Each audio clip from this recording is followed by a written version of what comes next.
আসসালামু আলাইকুম বড় ভাই। আপনি হইলেন এলাকার বড় ভাই, আর আমি ছোট ভাই হিসাবে একটা কথা বলি। আপনি আর আমার বোনের পিছে ঘুরেন না। ছোট ভাই, আমি কি দেখতে অন্ত খারাপ? হ্যাঁ, তোমার বোনের পিছে আমি গুরুমি।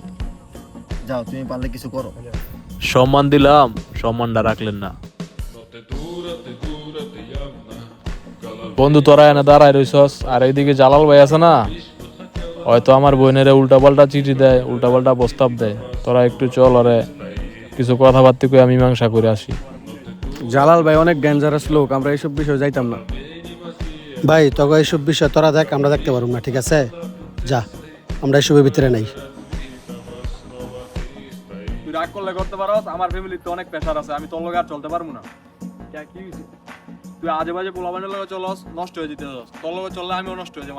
আমার ফ্যামিলির থেকে অনেক চাপ দিতে আছে। তোর লগে আমি আর থাকতে পারবো না। তুই থাক তোর লগে, আমি তোর লগে আর থাকতে পারবো না। ওই সজীব, ঠিক আছে, আজকের পর থেকে তোর সাথে আর আমি চলবো না। তোর বোন মানে আমারও বোন। জালাল তোরে কি কইছে ওইটা কর। ছোট ভাই, আমি কি দেখতে অন্ত খারাপ? হ্যাঁ, তোমার বোনের পিছে আমি গুরুমি। যাও, তুমি পারলে কিছু করো। আচ্ছা ঠিক আছে, চল দেখি। দেখেন জালাল ভাই, আপনি এলাকার বড় ভাই, আপনার সম্মান দিয়ে কথা কইতেছি। আপনার বোনের পিছনে আর ঘুরবেন না। আপনার সম্মানটা আপনি রাখবেন। ওই চল।